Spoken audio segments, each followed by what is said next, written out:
ക്രൂശിക്കപ്പെട്ട ക്രിസ്തുവിനെ പ്രസംഗിക്കുന്നു. ഹോശയ്യ 2:14. അതുകൊണ്ട് ഞാൻ അവളെ വശീകരിച്ച് മരുഭൂമിയിൽ കൊണ്ടുചെന്ന് അവളോട് ഹൃദ്യമായി സംസാരിക്കും. ഞാൻ അവളെ വശീകരിച്ച് മരുഭൂമിയിൽ കൊണ്ടുചെന്ന് അവളോട് ഹൃദ്യമായി സംസാരിക്കും. ഈ അവൾ എന്ന് പറയുന്നത് മണവാട്ടി സഭയാണ്. മണവാട്ടി സഭ. ക്രിസ്തു തൻ്റെ മണവാട്ടി സഭയെ വശീകരിച്ച്, ആകർഷിച്ച്, സ്വാധീനം ചെയ്ത്, സ്നേഹത്തോടെ വശീകരിച്ച് മരുഭൂമിയിലേക്ക് കൊണ്ടുപോകും. മരുഭൂമിയിൽ ചെന്ന് അവളോട് ഹൃദ്യമായി സംസാരിക്കും. മരുഭൂമിയുടെ അനുഭവത്തിൽ പോകുമ്പോൾ നമുക്ക് തീർച്ചയായിട്ടും വരൾച്ചയുണ്ട്, വെയിലേറ്റ് വാടിത്തളരും. ഈ ജീവിതം അങ്ങനെയാണല്ലോ, വെയിലേറ്റ് വാടിത്തളരും. മരുഭൂമിയിലെ ജീവിതത്തിൽ നാം പലപ്പോഴും ചൂടുള്ള കാറ്റേറ്റ് നമ്മുടെ ശരീരം വലയും, നമ്മുടെ ഹൃദയം വലയും, നമ്മുടെ മനസ്സ് വലയും. മരുഭൂമിയിലെ മണൽപ്പരപ്പിൽ കൂടിയുള്ള യാത്ര അത്യന്തം ക്ലേശകരമാണ്. കാരണം ചുട്ടുപഴുത്ത മണലാരണ്യം, ചുട്ടുപഴുത്ത മണലിന് മീതെ നടന്നു പോകുക. പക്ഷേ കർത്താവ് പറയുന്നു, ഞാനുള്ള ഹൃദ്യമായി സംസാരിക്കാൻ മരുഭൂമിയിലേക്ക് കൊണ്ടുപോകുമെന്ന്.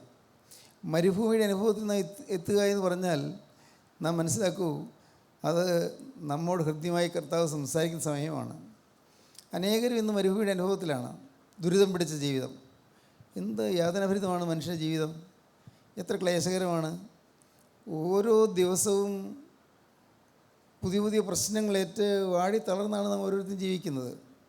കഷ്ടപ്പാടും ദുഃഖവും രോഗവും നെടുവീർപ്പും വേദനയും യാതനയും എല്ലാ ആകുലങ്ങളുമായി വലയുന്ന മനുഷ്യജീവിതം.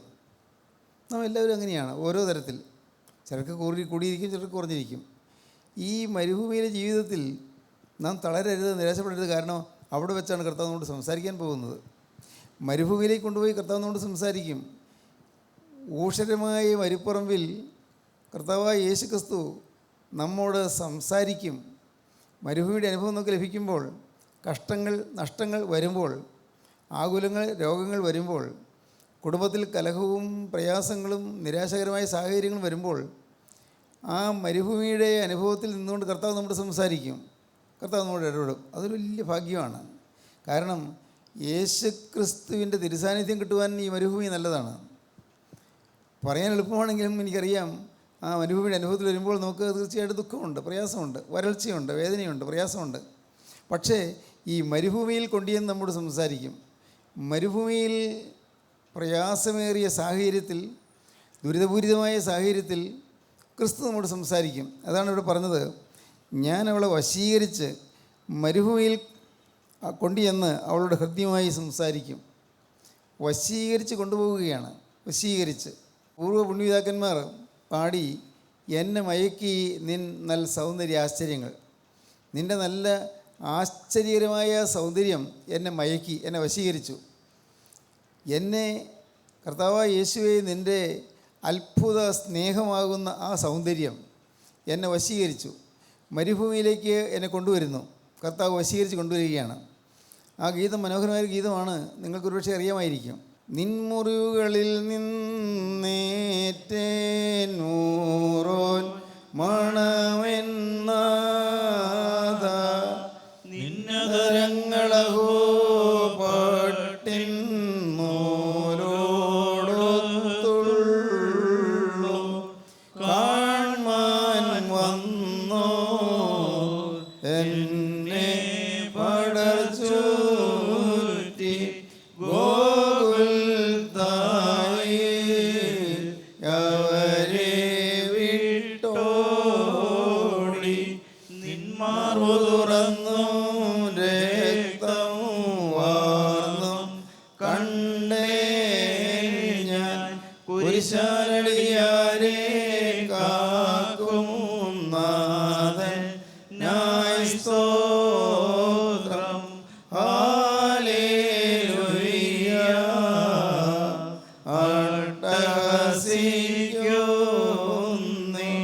എന്നെ മയക്കി നിന്നൽ സൗന്ദര്യാശ്ചര്യങ്ങൾ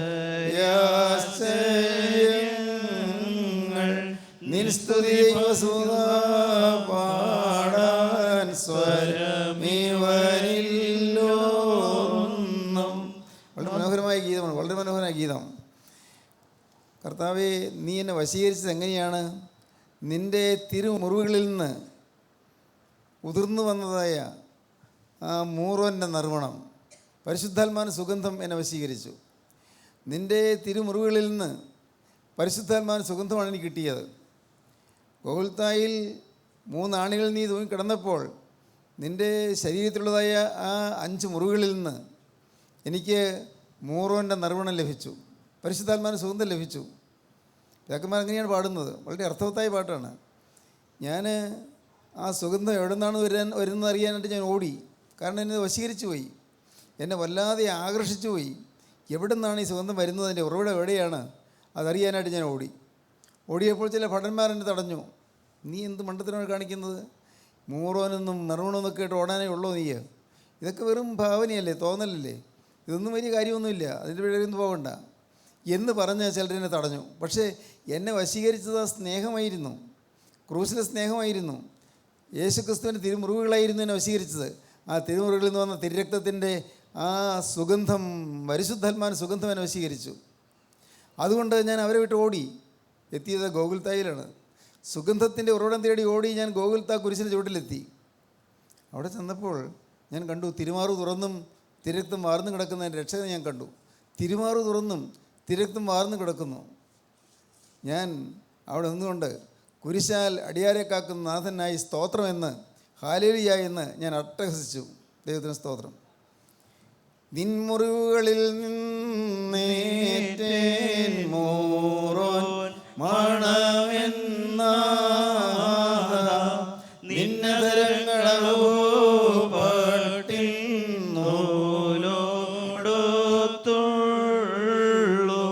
കാൺമാൻ വന്നോ എന്നെ പടച്ചൂറ്റി ഗോകുൽത്തായി യവരെ വിട്ടോടി നിന്മാർഗു തുറന്നും രക്തം വാർന്നും കണ്ടേ ഞാൻ കുരിശാലിയാരെ കാക്കും നാഥനായി സ്തോത്രം. ഹല്ലേലൂയ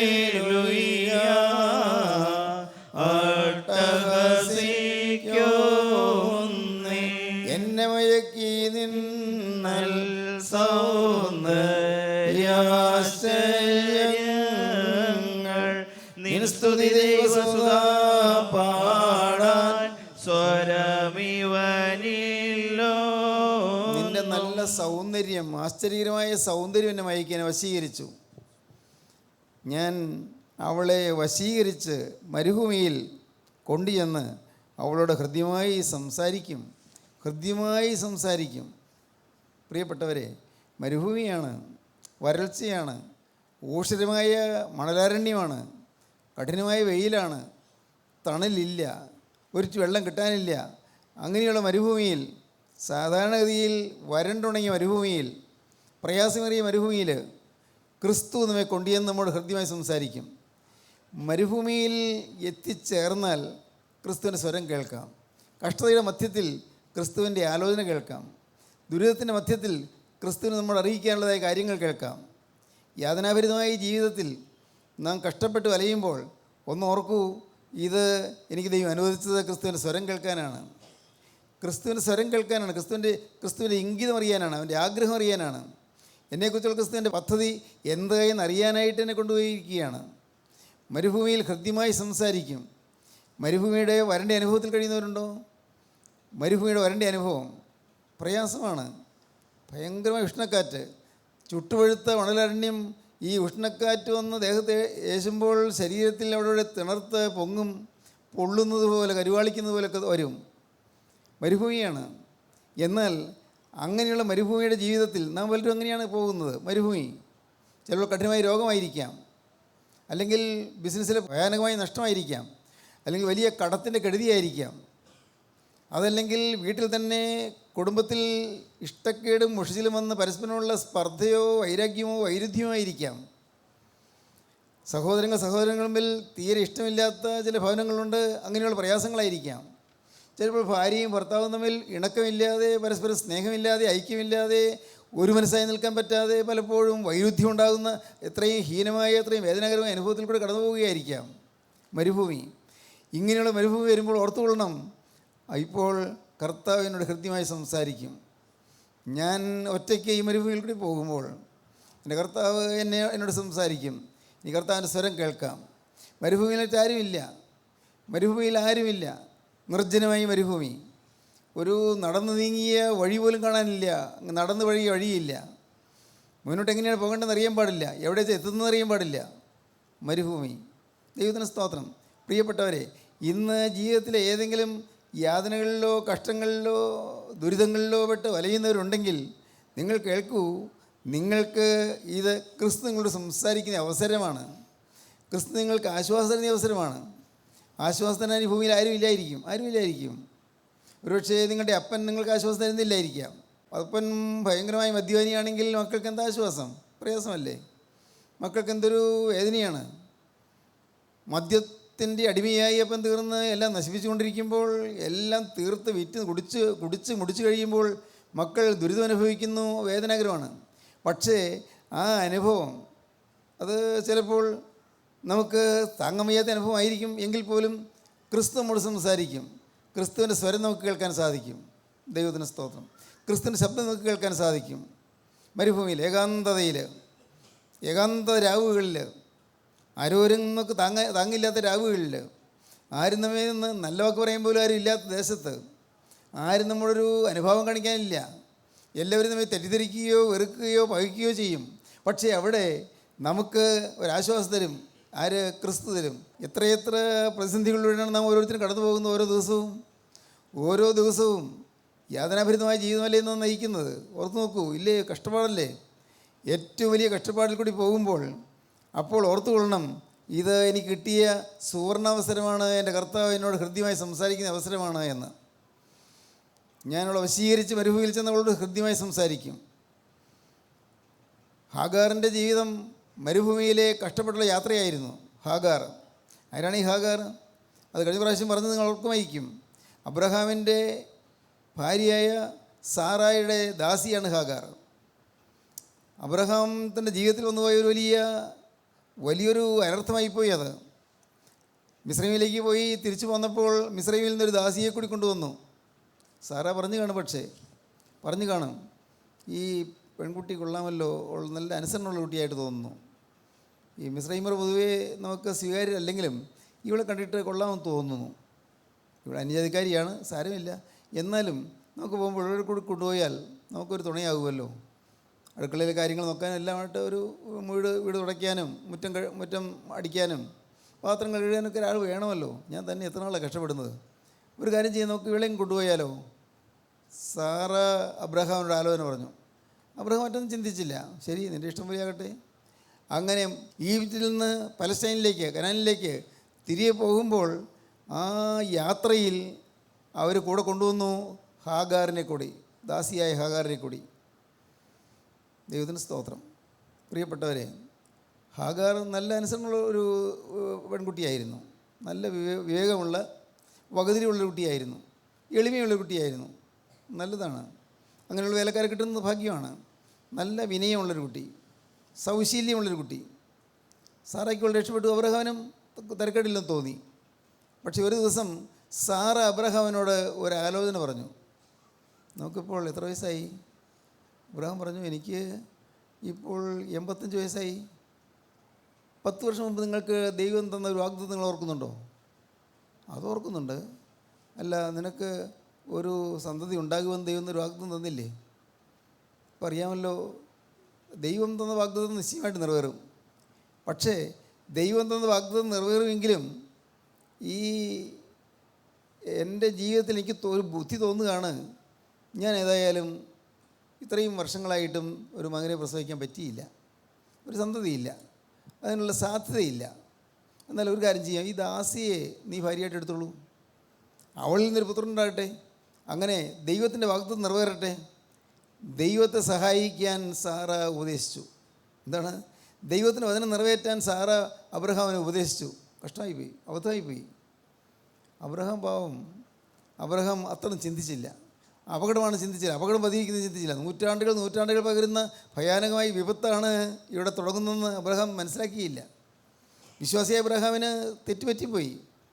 സാറ് അത് പറഞ്ഞപ്പോൾ അബ്രഹാം പറയാമായിരുന്നു, നീ എന്ത് വിഡ്ഢിത്തമാണ് ഈ പറയുന്നത്?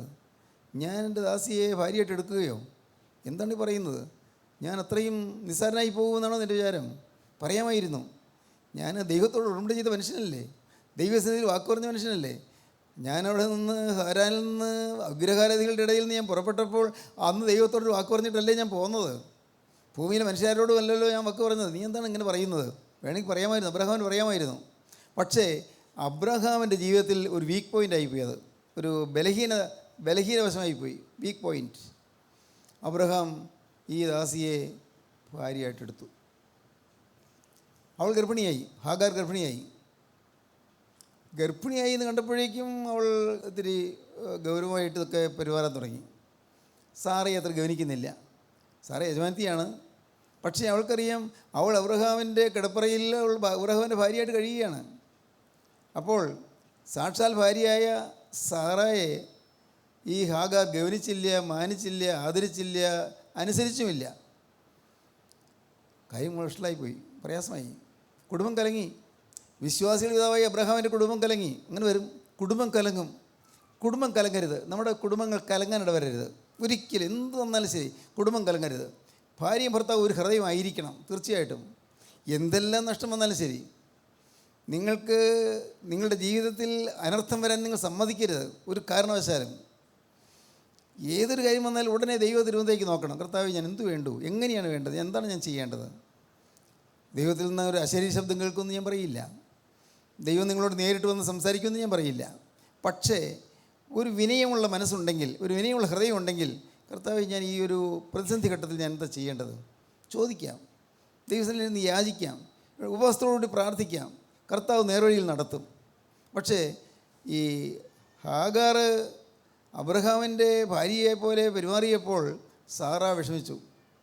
സാറ അബ്രഹാമിൻ്റെ അടുത്ത് നിന്ന് പറഞ്ഞു, കണ്ടോ ഇത് വലിയ ശല്യമായി പോയല്ലോ. ഇപ്പോൾ അവൾ എന്നെ അനുസരിക്കുന്നില്ലല്ലോ, ഗവനിക്കുന്നില്ലല്ലോ, അവൾ ഇപ്പോൾ യജമാനത്തിയെ പോലെ പെരുമാറുകയാണല്ലോ, എന്താ ചെയ്യേണ്ടത്?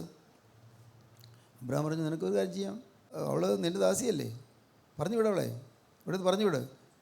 പൂർണ്ണ ഗർഭിണിയായ ഹാഗാറിനെ വീട്ടിൽ നിന്ന് ഇറക്കി വിട്ടു. ഗർഭിണിയായ ഹാഗാർ മരുഭൂമിയിൽ കൂടി അലഞ്ഞു നടക്കുകയാണ്. എങ്ങോട്ടാണ് പോകുന്നത്? മരുഭൂമിയിൽ കൂടി അലഞ്ഞു നടക്കുന്നു. ഹാഗാർ മരുഭൂമിയിൽ. എവിടെ എത്തുന്നത് അറിയാൻ പാടില്ല. അങ്ങ് എത്താൻ എവിടെയെങ്കിലും സ്ഥലം ഇന്നത് എത്താവുന്നൊരു ചിന്തയുണ്ടോ? ഇല്ല, ഒരു ലക്ഷ്യമില്ല. ആ സ്ത്രീ ഗർഭഭാരവും വഹിച്ച് ചൂടേറ്റുള്ളം വിയർത്ത് ഹൃദയം തകർന്ന് മനസ്സുരുകി അവൾ ആ മരുഭൂമിയിൽ കൂടി യാത്ര ചെയ്തു പോവുകയാണ്. എങ്ങോട്ടെന്ന് അറിയാൻ പാടില്ല. ലക്ഷ്യമില്ലാത്ത യാത്ര. സഹോദരങ്ങളെ, ലക്ഷ്യമില്ലാത്ത യാത്രയിൽ നിങ്ങളാരെങ്കിലും ഉണ്ടോ ഇന്ന്? എന്താണ് നാളെ അറിഞ്ഞുകൂടാ. ലക്ഷ്യമില്ല, ഒരു ലാക്കില്ല, ജീവിതത്തിൽ ആരോരും തുണയില്ല, നമ്മുടെ ദയനീയമായ അവസ്ഥ കാണാൻ ആരുമില്ല, സഹതപിക്കാൻ ആരുമില്ല, ഒരു നല്ല വാക്ക് പറയാൻ ആരുമില്ല. എന്താണ് ഇതിൻ്റെ അവസാനം? എന്താ ലക്ഷ്യം? ലക്ഷ്യം ഇല്ലാത്ത യാത്ര, ദുരിതം പിടിച്ച യാത്ര, യാതനാഭരിതമായ യാത്ര. ദൈവത്തിന് സ്തോത്രം. പ്രിയപ്പെട്ടവരെ, നമ്മിൽ പലരും അങ്ങനെയൊക്കെയാണ്. നാളെയെക്കുറിച്ച് ഓർക്കുമ്പോൾ ലക്ഷ്യം നഷ്ടപ്പെടുന്നു. നാളെയെക്കുറിച്ച് ഓർക്കുമ്പോൾ ഒരു സന്തോഷം കിട്ടുന്നില്ല, ഒരറ്റം കിട്ടുന്നില്ല. എവിടെയാണ് ചെന്ന് ചേരുക? എന്താണ് ഇതിൻ്റെ അവസാനം? എവിടെയാണ്? എന്നും എരിയുരിക്കൊള്ളുകയാണ്, എന്നും ചൂടേറ്റ് ശരീരം വിയർക്കുകയാണ്, വിയർത്തൊലിക്കുകയാണ്. ചൂടുള്ള കാറ്റേറ്റ് ശരീരം കൊമളിക്കുകയാണ്, ശരീരം കരുവാളിക്കുകയാണ്. എന്ത് ചെയ്യും? ഗർഭഭാരം കൊണ്ട് താനും ഒരു തണൽ കിട്ടിയിരുന്നെങ്കിൽ. ദൈവത്തിന് സ്തോത്രം. പ്രിയപ്പെട്ടവരെ, എന്നാൽ ജീവിതത്തിൽ യാതനയേറ്റ് ദുരിതം പിടിച്ച് വലയുന്നവർക്ക് സഹായിയായി ജീവനുള്ള ദൈവമുണ്ട്. ദൈവം കരഞ്ഞുകൊണ്ട് പോകുന്ന ഹാഗാറിനെ കണ്ടു. ദൈവം അവൾക്ക് പ്രത്യക്ഷപ്പെട്ടു. ദൈവദൂതൻ എന്നാണ് പറഞ്ഞിരിക്കുന്നത്. ദൂതൻ പ്രത്യക്ഷപ്പെട്ടു. ദൈവം അവൾക്ക് പ്രത്യക്ഷപ്പെട്ടു. ചോദിച്ചു, സാറായുടെ ദാസിയായ ഹാഗാറെ, നീ എവിടെ നിന്ന് വരുന്നു? എങ്ങോട്ട് പോകുന്നു? എങ്ങോട്ടാണ് പോകുന്നത് അറിയാൻ പാടില്ലല്ലോ. എങ്ങോട്ട് പോകുന്നു പറയാൻ ഒരു സ്ഥലമില്ലല്ലോ. ഇതാ അനാഥയായി മരുഭൂമിയിൽ കൂടി പോവുകയാണ്. എന്നെ ഇറക്കി വിട്ടു എന്ന് പറഞ്ഞിട്ട് കാര്യമുണ്ടോ? എന്നെ ഇവിടെ നിന്ന് പറഞ്ഞു വിട്ടു. അനാഥയായി മരുഭൂമിയിൽ കൂടി പോകുന്ന ഹാഗാറിനോട് ദൈവം ചോദിക്കുന്നു, നീ എവിടെ നിന്ന് വരുന്നു? എങ്ങോട്ട് പോകുന്നു? അവൾ നോക്കിയപ്പോൾ ദൈവം പ്രത്യക്ഷപ്പെട്ട സ്ഥലത്ത് ഒരു നീരുറവ് കണ്ടു. ഉപകാരം, ഇത്തിരി വെള്ളം കുടിക്കാമല്ലോ. നീരുറവ് കണ്ടു. ആ നീരുറവിൽ നിന്ന് വെള്ളം കുടിച്ചു. ദൈവം പറഞ്ഞു, നീ നിൻ്റെ യജമാനത്തിക്ക് കീഴടങ്ങിയിരിക്കുക. നീ തിരിച്ചു ചെല്ല്. യജമാനത്തിക്ക് നീ കീഴടങ്ങിയിരിക്കുക. അവിടെ ചെന്ന് സാറായ്ക്ക് നീ കീഴടങ്ങിയിരിക്കുക. നീ ഒരു ദാസിയല്ലേ, നീ കീഴടങ്ങിയിരിക്കുക. ദൈവത്തിന് സ്തോത്രം. മരുഭൂമിയിൽ അവിടെയുള്ളൊരു കിണർ കണ്ടു. ആ കിണറിന് ബേർ ലഹീ രോയി എന്ന് പേരിട്ടു. ദൈവം എന്നെ കാണുന്നതൊക്കെ പേരിട്ടു. ദൈവം എന്നെ കാണുന്നു. മരുഭൂമിയിൽ ദൈവം എന്നെ കാണുന്നു. ദൈവത്തിന് സ്തോത്രം. ദൈവമേ, നീ എന്നെ കാണുന്നു. ഈ ലോകത്താരും എന്നെ കണ്ടില്ല. എൻ്റെ യാതനയാരും അറിഞ്ഞില്ല. എൻ്റെ അനാഥത്വമാരും കണ്ടില്ല. എൻ്റെ ദുരിതമാരും അറിഞ്ഞില്ല. പക്ഷേ എന്നെ കാണുന്നൊരു ദൈവം, എൻ്റെ ദൈവം എന്നെ കാണുന്നു. എന്നെ കാണുന്നൊരു ദൈവം, എന്നെ അറിയുന്നൊരു ദൈവം, എന്നെ സ്നേഹിക്കുന്നൊരു ദൈവം. ദൈവത്തിന് സ്തോത്രം. പ്രിയപ്പെട്ടവരെ, നിങ്ങൾ വിശ്വസിക്കൂ, ഇന്ന് ഈ സമയത്ത് നിങ്ങൾ വരണ്ട അനുഭവത്തിലാണെങ്കിൽ ദൈവം നിങ്ങളെ കാണുന്നുണ്ട്. മകനെ, നീ ഏകാഗിയല്ല. മകളെ, നീ ഏകാഗിയല്ല. നീ ഒറ്റയ്ക്കല്ല. എനിക്ക് തോന്നുന്നു എനിക്ക് ആരുമില്ലെന്ന്. എന്നെ സഹായിക്കാൻ എനിക്ക് ആരുമില്ല. എൻ്റെ അപ്പൻ എന്നെ ഉപേക്ഷിച്ചു, എൻ്റെ അമ്മ എന്നെ ഉപേക്ഷിച്ചു, എൻ്റെ ഭർത്താവിനെ ഉപേക്ഷിച്ചു. എനിക്ക് ആരുമില്ല. മോളെ, എല്ലാം നീ കേൾക്കൂ. നിന്നെ കാണുന്നൊരു ദൈവമുണ്ട്. സ്വർഗം നിന്നെ കാണുന്നു. നിൻ്റെ വേദന അറിയുന്നു, നിൻ്റെ യാതന അറിയുന്നു, നിൻ്റെ ദുരിതം അറിയുന്നു, നിൻ്റെ ഹൃദയത്തിൻ്റെ അങ്കലപ്പുകൾ ദൈവം അറിയുന്നു, നിൻ്റെ അവരാധികൾ ദൈവം അറിയുന്നു. എല്ലാം അറിയുന്നതിനായ ദൈവം. ദൈവത്തിന് സ്തോത്രം. നിങ്ങൾക്കറിയാമോ ഈ ദൈവത്തെ? ഈ ദൈവത്തെ നിങ്ങൾ കണ്ടിട്ടുണ്ടോ? ഈ ദൈവത്തിൻ്റെ വചനം നിങ്ങൾ കേട്ടിട്ടുണ്ടോ? ഈ വചനം കേട്ട് നിങ്ങൾ ദൈവത്തിൽ താണിട്ടുണ്ടോ? നിങ്ങൾ ഹൃദയം ദൈവത്തിന് കൊടുത്തിട്ടുണ്ടോ? വളരെ പരിപരുക്കൻ ജീവിതത്തിൻ്റെ യാതനാഭരിതമായ അവസരങ്ങളിൽ ദൈവത്തിലേക്ക് നോക്കുവാനും ദൈവത്തിൽ ആശ്രയിക്കാൻ നിങ്ങൾക്ക് സാധിച്ചിട്ടുണ്ടോ? സ്വർഗസ്ഥനായ ദൈവം നിങ്ങളുടെ വരൾച്ച അറിയുന്നു, നിങ്ങളുടെ വേദന അറിയുന്നു, നിങ്ങളുടെ യാതന അറിയുന്നു, നിങ്ങളുടെ അനാഥത്വം അറിയുന്നു. അഗതിയെപ്പോലെ പലായനം ചെയ്യുന്ന ഈ പാവപ്പെട്ട പെൺകുട്ടിയെ കണ്ട ദൈവം ഇന്ന് നിങ്ങളെയും കാണുകയാണ്. നിങ്ങൾ വിശ്വസിക്കൂ. ദൈവത്തിന് സ്തോത്രം.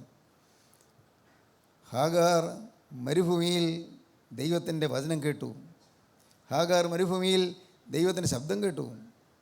സ്നേഹിത, നീ വിശ്വസിക്കൂ. നിൻ്റെ ഹൃദയം വരണ്ടുണങ്ങിയതാണെങ്കിലും അല്പം പോലൊരു നനവിൻ്റെ കനിവില്ലാത്തതാണെങ്കിലും ദൈവത്തിൻ്റെ ശബ്ദം നീ കേൾക്കൂ. ദൈവശബ്ദം നിന്നെ ഉണർത്തുന്ന ശബ്ദമാണ്. ദൈവശബ്ദം നിന്നെ വളർത്തുന്ന ശബ്ദമാണ്. ദൈവത്തിൻ്റെ ശബ്ദം നിന്നെ ഉണർത്തുന്ന ശബ്ദമാണ്. ദൈവത്തിൻ്റെ ശബ്ദം നിനക്ക് ശക്തി പകരുന്ന ശബ്ദമാണ്. ദൈവത്തിന് നിനക്ക് ചൈതന്യം തരുന്ന ശബ്ദമാണ്. ഹല്ലേലൂയ, ദൈവത്തിന് സ്തോത്രം. ദൈവത്തിൻ്റെ വചനം ജീവനുള്ള വചനം, ശക്തിയുറ്റ വചനം, തീക്കെടുത്ത വചനം നിൻ്റെ ഹൃദയത്തിലേക്ക് ദൈവം പാകി തരികയാണ്. ഈ വചനം കേൾക്കുമ്പോൾ നിൻ്റെ ഹൃദയം ഉണരട്ടെ. നീ ആശ്വാസം പ്രാപിക്കുക, നീ സമാധാനം പ്രാപിക്കുക, സന്തോഷം പ്രാപിക്കുക. എനിക്ക് ആളുണ്ട് എന്നൊരു ബോധ്യം വരിക. ഞാൻ അനാഥയല്ല, ഞാൻ അനാഥനല്ല എന്നൊരു ബോധ്യം വരിക. എനിക്ക് യേശു ഉണ്ട് എന്ന് ഉറയ്ക്കുക. യേശുവിൽ നീ ആശ്രയിക്കുക. അവൻ തൃപ്പാദം നീ ചുംബിക്കുക. ആ തൃപ്പാദത്തിലുള്ള ആണിപ്പഴുതുകൾ നീ ചുംബിക്കുക. നിൻ്റെ ഹൃദയങ്ങൾ സമർപ്പിക്കുക. അനുഗ്രഹം പ്രാപിക്കുക. ദൈവത്തിന് സ്തോത്രം. എൻ്റെ കർത്താവേ, നിൻ്റെ തൃക്കരം തടണമേ. പ്രാർത്ഥിക്കുമ്പോൾ കാണാം യേശുവിൻ്റെ അണിപ്പാളുകൾ നിങ്ങളുടെ തലമേൽ ഇങ്ങനെ വിരിച്ച് നിൽക്കുന്നത്. ദൈവത്തിന് സ്തോത്രം. പ്രാവ് പറന്ന് നിൽക്കുന്നത് പോലെ യേശുവിൻ്റെ ആണിപ്പാടുകൾ നിങ്ങളുടെ തലമേൽ വയ്ക്കാനായി ഇങ്ങനെ കാത്തു നിൽക്കുന്നത് കാണാം. അത് വിശ്വസിച്ചുകൊണ്ട് നിങ്ങൾ കർത്താവിനോട് പറയണം, കർത്താവേ, ഇപ്പോൾ തന്നെ നിൻ്റെ കരം എൻ്റെ തലമേലും തൊടണമേ. ഹല്ലേലൂയ. അശുദ്ധിയുള്ള തലമേലും തൊടണമേ. അത്യാഗ്രഹമുള്ള തലമേലും തൊടണമേ. എൻ്റെ ജീവിതത്തിലെ കേടുകളും തെറ്റുകളും അനേകം സംഭവങ്ങൾ, പാപത്തിൻ്റെ സംഭവങ്ങളൊന്നു പോയ ഈ തലമേൽ തൊടണമേ. ഈ തലയെ നീ വിശുദ്ധീകരിക്കണമേ. എൻ്റെ ചിന്തകളെ നീ വിശുദ്ധീകരിക്കണമേ. എൻ്റെ വിചാരങ്ങളെ നീ വിശുദ്ധീകരിക്കണമേ. കർത്താവേ, എൻ്റെ ഹൃദയത്തിലുള്ള അസൂയയെ നീ മാറ്റി തരണമേ. എൻ്റെ തലമേൽ നിൻ്റെ കരം വെച്ച് എന്നെ വിശുദ്ധീകരിക്കണമേ. യേശു ക്രിസ്തുവിൻ്റെ രക്തം സകല പാപവും പോക്കി എന്നെ ശുദ്ധീകരിക്കുന്നു. ഞാൻ വിശ്വസിക്കുന്നു. യേശുവേ, ഇപ്പോൾ തന്നെ എതിർക്കാരൻ്റെ തലമേൽ വയ്ക്കണമേ. ഹല്ലേലൂയ. ദൈവത്തിന് സ്തോത്രം. നിങ്ങൾക്ക് പറയാൻ പറ്റുമോ? അത് കർത്താവിന് തൃക്കരം നിങ്ങളുടെ തലമേൽ വയ്ക്കും. നിങ്ങൾ അനുഭവിക്കാൻ സാധിക്കുമോ? ആഗ്രഹമുണ്ടോ നിങ്ങൾക്ക്? യേശുവിന് തൃക്കരം വയ്ക്കാൻ നിങ്ങൾ ആഗ്രഹമുണ്ടോ? യേശുവിന് തൃക്കരം നിങ്ങളുടെ തലമേൽ വയ്ക്കും നിങ്ങൾക്ക് ഇന്ന് അനുഭവിക്കാൻ താല്പര്യമുണ്ടോ? എങ്കിൽ നിങ്ങൾ യേശുവിനോട് പറയൂ, കർത്താവേ, പാവ ജീവിതം, പാവം നിറഞ്ഞ ജീവിതം, അശുദ്ധി പറ്റിയ ജീവിതം, തിന്മ പറ്റിയ ജീവിതം, പണത്തിന് വേണ്ടി ഓടിയ ജീവിതം, പണം സമ്പാദിക്കാൻ എന്ത് കുൽസിത മാർഗ്ഗങ്ങളും സ്വീകരിക്കാൻ മടിയില്ലാതിരുന്ന ജീവിതം, കർത്താവേ, എല്ലാ പാപങ്ങളും തിന്മകളും പൂണ്ട ഈ ജീവിതം ഞാനിതാ തിരുമുമ്പാകെ അർപ്പിക്കുന്നു. നിന്റെ തൃക്കരം ഒന്ന് വെക്കണമേ. എൻ്റെ തലമേൽ തൃക്കരം വെക്കണമേ. എന്നെ തൊടണമേ കർത്താവേ. നിൻ്റെ തിരക്തം തൊടുമ്പോൾ എല്ലാ ശുദ്ധിയും മാറുമല്ലോ. ഞാൻ വിശ്വസിക്കുന്നു. ഞാൻ ഇന്നു മുതൽ ഒരു പുതിയ മനുഷ്യനായി ജീവിക്കും. ഹല്ലേലൂയ. മക്കളെ, നിങ്ങൾക്ക് പ്രാർത്ഥിക്കാൻ പറ്റുമോ? ഇന്നു മുതൽ യേശുവേ, ഞാൻ പുതിയ മനുഷ്യനായി ജീവിക്കും. ഹല്ലേലൂയ. ഇന്നു മുതൽ ഞാനൊരു പുതിയ മനുഷ്യനായി സൃഷ്ടിക്കും, പുതിയ സൃഷ്ടിയായി ജീവിക്കും. ഇത്രയും കാലം കഴിഞ്ഞു പോയ ജീവിതം, പാപം നിറഞ്ഞ ജീവിതം, അശുദ്ധി പറ്റിയ ജീവിതം, തിന്മ പറ്റിയ ജീവിതം, വഞ്ചനയും കളവും ചതിവുമുള്ള ജീവിതം, കർത്താവേ, തെറ്റുകൾ പറ്റിപ്പോയ ജീവിതം, അത് ഇതാ തിരുമുമ്പാകെ ഞാൻ തുറന്നു വയ്ക്കുന്നു. ഇപ്പോൾ തൃക്കരം വയ്ക്കണമേ. എന്നെ തൊടണമേ. എന്നെ അനുഗ്രഹിക്കണമേ. ആ തിരുരക്തത്താലിൻ്റെ പാപക്കറകൾ കഴുകണമേ. പ്രാർത്ഥിക്കൂ പ്രിയപ്പെട്ടവരെ. നമ്മുടെ തലകളെ ഉണക്കാം. നമുക്ക് പ്രാർത്ഥിക്കാം. ഹല്ലേലൂയ. ദൈവത്തിന് സ്തോത്രം. തലകളെ ഉണക്കാം. ഹല്ലേലൂയ, ഹല്ലേലൂയ, ഹല്ലേലൂയ. കാരുണ്യവാനായ ഞങ്ങളുടെ സ്വർഗീയ പിതാവേ, ഈ മനോഹരമായ സമയത്തിനായി ഞങ്ങൾ നിന്നെ സ്തുതിക്കുന്നു, ഞങ്ങൾ നിന്നെ സ്തോത്രം ചെയ്യുന്നു.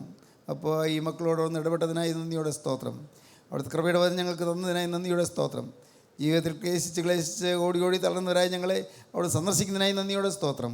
കരുണയുള്ള കർത്താവേ, തിരുവചനത്താൽ ഞങ്ങളെ ഇനിയും വാഴ്ത്തണം, ഇനി അനുഗ്രഹിക്കണമേ. ഞങ്ങളുടെ ഉള്ളം വചനത്താൽ നിറയ്ക്കണമേ. തർക്കരങ്ങളിലേക്ക് ഞങ്ങൾ തന്നെ ഫലമേൽപ്പിക്കുന്നു. യേശു ക്രിസ്തുവിൻ്റെ അത്ഭുത നാമത്തിൽ പ്രാർത്ഥിക്കുന്നു. കുറേയോടെ കേൾക്കണം പിതാവേ. ആമീൻ. ഹല്ലേലൂയ, ഹല്ലേലൂയ, ഹല്ലേലൂയ. സ്തോത്രം.